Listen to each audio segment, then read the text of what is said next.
Malaki ang paniniwala ko sa Panginoon. Ah, Hindi naman ako nagkukulang sa paniniwala sa Kanya. Ay, emotional. Ganito ako parati. Emotional talaga ako. Madali akong lumuha.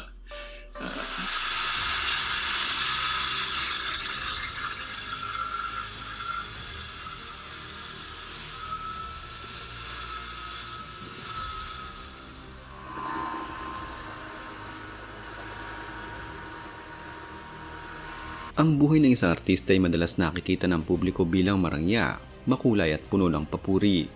Subalit sa likod ng liwanag ng kamera ay may mga kwentong hindi agad nauunawaan ng marami.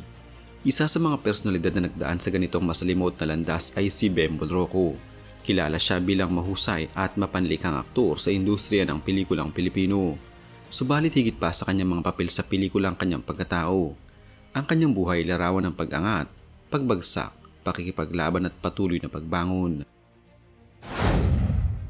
Si Bembol Rocco ay pinanganak bilang Rafael Aranda Rocco Jr. noong 13 ng Abril 1952 sa Maynila. Lumaki siya sa isang pamilyang may sapat na kabuhayan at mula sa kanyang kabataan ay nahilig na siya sa sining at malikhaing gawain.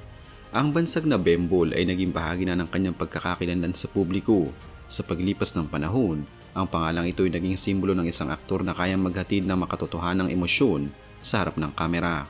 Hindi man siya nagmula sa isang angkan ng mga artista, natuklasan niya ang kanyang hilig sa pag-arte sa murang edad at ito ang naging daan upang makilala siya sa larangan ng pelikula. Nagsimula ang kanyang karera noong dekada 70, isang panahong masiglang industriya ng pelikulang Pilipino. Isa sa mga pelikulang nagbigay sa kanya ng pambihirang pagkilala ay ang obra ni Lino Broca na pinamagatang Maynila sa mga kuko ng liwanag. Sa nasabing pelikula, ginampanan niya ang papel ni Julio Madiaga, isang probinsyanong nakipagsapalaran sa Maynila upang hanapin ang kanyang minamahal. Ang kanyang pagganap ay pinuri ng mga kritiko at manonood dahil sa lalim at katotohanan ng emosyon na kanyang ipinamalas. Mula rito, unti-unti siyang nakilala bilang isang seryosong aktor na may kakayahang magbigay buhay sa mga karakter na kumakatawan sa karaniwang mamamayan. Hindi naglaon, lumawak pa ang kanyang karera. Lumabas siya sa iba't ibang pelikula at teleserye at nakatrabaho ang ilan sa mga pinakamahusay na direktor at aktor sa bansa. Nakilala siya hindi lamang sa mga dramatikong papel kundi pati na rin sa mga proyektong may kakaibang tema. Dahil sa kanyang natatanging estilo at dedikasyon sa sining, nakilala siya hindi lamang sa Pilipinas kundi maging sa ibang bansa. May mga pelikula siyang naisama sa mga pandaigdigang film festival na lalong nagpatibay sa kanyang reputasyon bilang isang artistang may kalidad at integridad. Sa kabila ng kanyang tagumpay sa larangan ng pag-arte, ang personal na buhay ni Bembol Rocco ay hindi naging madali. Siya ay naging ama ng kambal na anak na lalaki. Ang pagiging magulang ay nagbigay sa kanya ng bagong layunin at inspirasyon. Gayunman, tulad ng maraming pamilya, nakaranas din siya ng mga pagsubok. Ayon sa mga ulat at panayam, nasangkot ang kanyang mga anak sa isyu ng paggamit ng ipinagbabawal na gamot. Ang pangyayaring ito ay naging malaking dagok sa kanya bilang ama. Hindi madali para sa isang magulang na makita ang anak na naliligaw ng landas, lalo na kung ito ay usapin ng duga na sumisira sa kinabukasan at kalusugan. Sa ilang panayam, inamin ni Bembol na nasaktan at nabahala siya sa nangyari sa kanyang mga anak. Subalit sa halip na talikuran ng mga ito, pinili niyang maging sandigan at gabay. Ipinakita niya ang isang anyo ng pagiging magulang na puno ng pag-unawa at pag-asa. Sa kabila ng mga kontrobersiya, patuloy niyang sinikap na maituwid ang landas ng kanyang mga anak at maibalik ang kanilang tiwala sa sarili. Ang isyong ito ay naging bahagi ng kanyang personal na pakikibaka at nagpapatunay na ang buhay ng isang artista ay hindi naiba sa karaniwang tao pagdating sa mga suliraning pampamilya. Bukod sa mga usapin tungkol sa kanyang mga anak, nasangkot din si Bembol sa ilang kontrobersiya na may kinalaman sa kanyang propesyon at personal na desisyon. May mga panahong siya ay nawala sa limelight at hindi na gaanong aktibo sa telebisyon at pelikula. Marami ang nagtaka kung bakit tila naglaho ang isang aktor na minsang naging tampok sa mahalagang proyekto. May mga haka-haka na siya raw ay nagkaroon ng problemang pinansyal, habang ang iba naman ay nag-isip na siya ay sadyang piniling mamuhay ng tahimik at malayo sa mata ng publiko. Sa isang panayam ni Julius Babaw sa kanyang YouTube channel, nabigyang linaw ang ilan sa mga tanong ng publiko.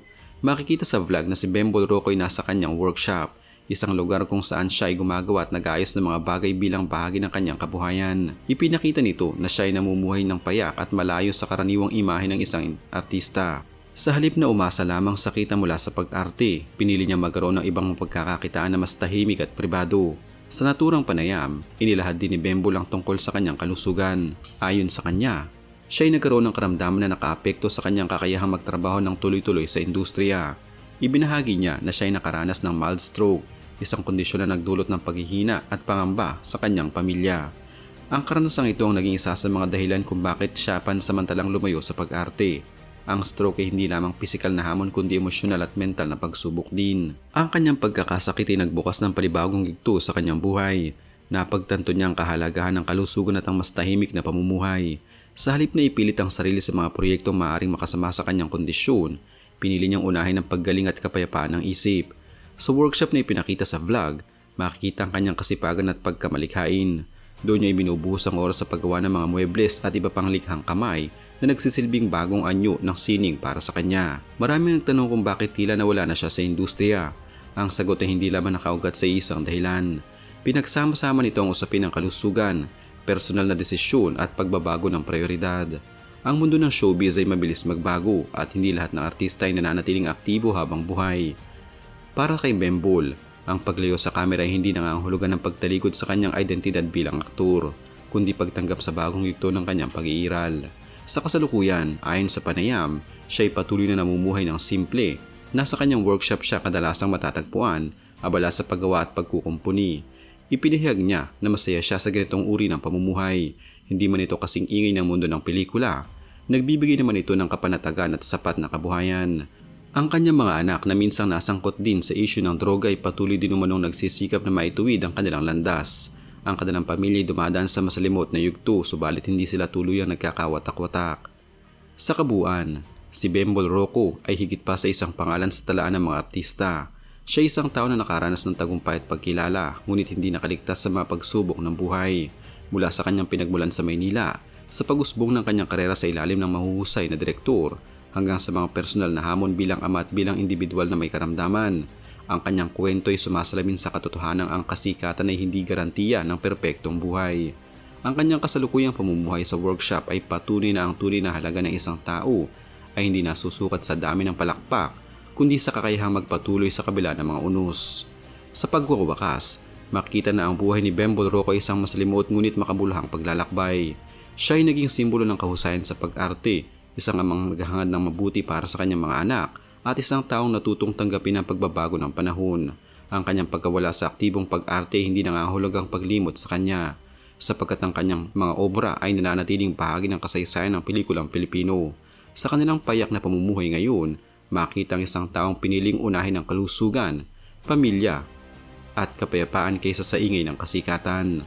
Sa ganitong pagtingin, si Bembol Rocco ay nananatiling mahalagang bahagi ng ating kultura at isang paalala na ang tunay na tagumpay ay nasusukat hindi lamang sa rurok ng narating, kundi sa dignidad na pinanatili sa bawat yugto ng buhay.